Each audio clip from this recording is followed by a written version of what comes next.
Hi, my name is Celeste Sanchez, realtor with Century 21, Arizona Foothills. In light of the recent rulings surrounding DACA, we wanted to take this as an opportunity to discuss DACA and homeownership. Thank you so much for joining us today and welcome to the first episode of my channel.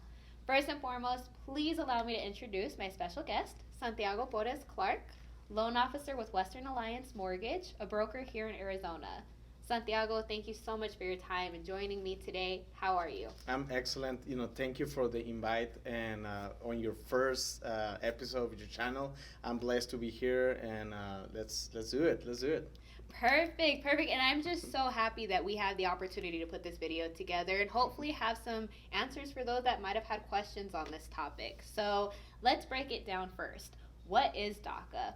The Deferred Action for Childhood Arrivals program, established in June of 2012, when the Department of Homeland Security announced that children who were brought to the United States illegally and met other criteria could be eligible for temporary lawful status with work authorization. This last Thursday, the Supreme Court ruled that the Trump administration's attempt to dismantle the program, which helped so many young undocumented immigrants from deportation, was unlawful.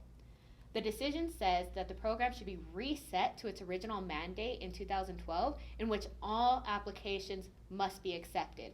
This is huge news, such a great step in that right direction.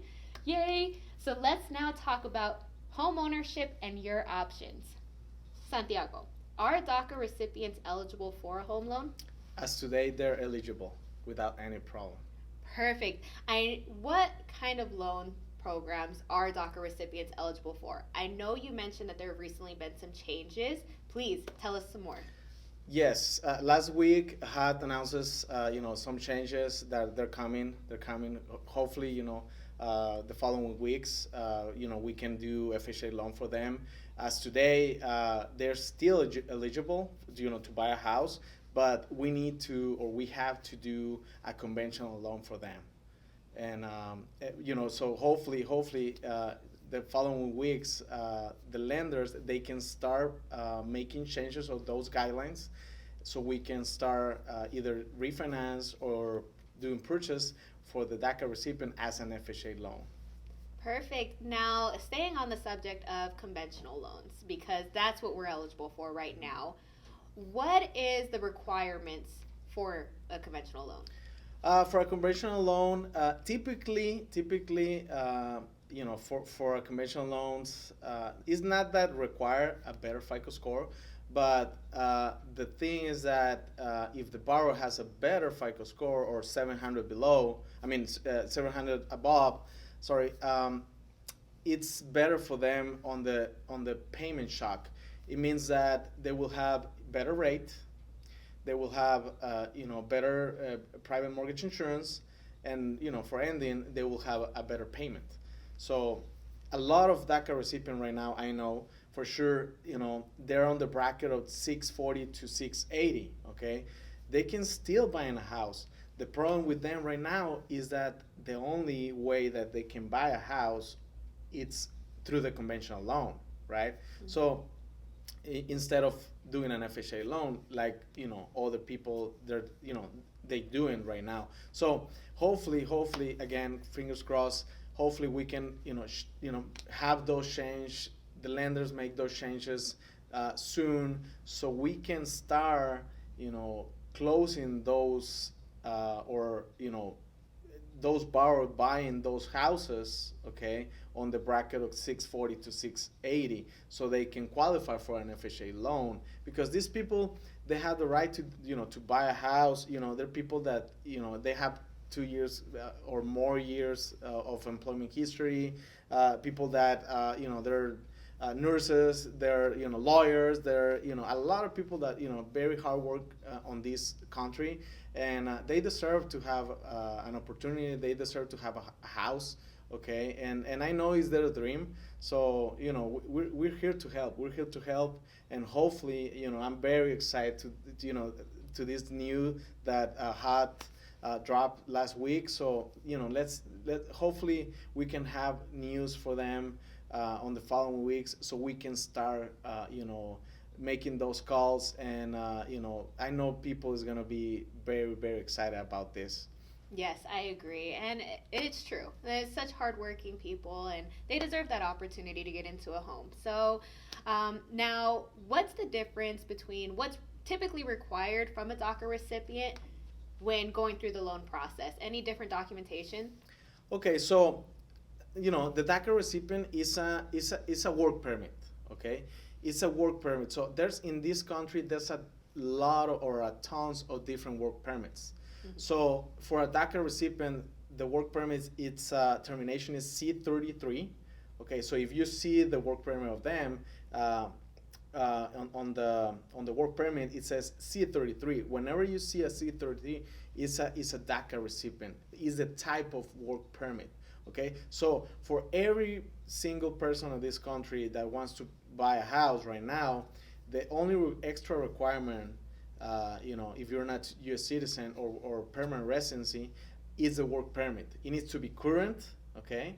And most of the lenders, there's some lenders that they only require the current one, but most of the lenders, they like to see the expired one and the current one. So basically, to your question, we need the employment authorization card in order to qualify that DACA recipient. Okay, perfect. Thank you for that. Now, the burning question, Santiago, do the lenders that you work with offer DACA home loans?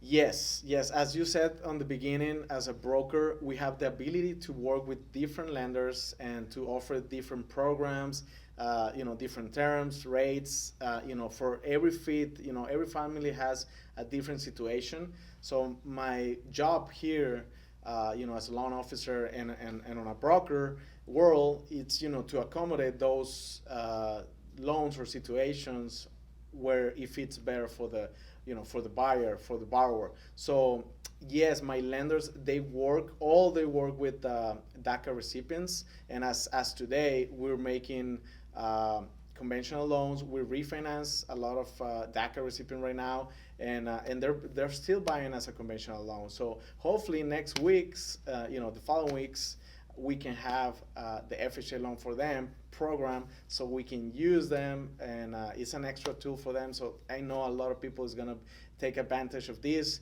I know a lot of people, they already have the down payment, they already have the employment history. The only thing that they were waiting is the FICO score. But I mean, sometimes the FICO score can take 1-2 years to get where it needs to be for a conventional loan. So this is amazing news. This is great news. So I'm excited about it.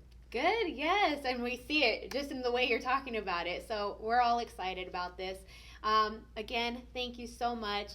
There you have it. If you happen to have any additional questions regarding DACA home loans or just all in all your eligibility, please don't hesitate to reach out to either Santiago or myself. Please allow us to answer those questions for you and get you on that right path to homeownership. Santiago, do you have any questions or any final words for our viewers? Once again, I'm blessed that you invite me to your first episode of your channel, and if you guys have any further questions about this topic or other topics, like credit, the credit repair, or the loans, type of loans, programs, any questions, regarding a loan program. Don't hesitate. You can call me, 480-650-4238, or if you want to apply online, you can go sclarkteam.com and you can go for it. So thank you so much again. Yes, of course. Thank you. I can't stress it enough. All the insightful information you provided. I'm sure there's somebody out there that hopefully this answered those questions and we can get them on that next step. Lastly, to all of you, thank you so much for viewing this with us and sitting in with us. If you or anybody you know is looking to buy or sell in real estate, please call me. I am never too busy for you or your referrals. And honestly, there's nothing I would love more but for the opportunity to sit with you, discuss your options, and earn your business. So thank you again for tuning in, and we'll catch you on the next episode.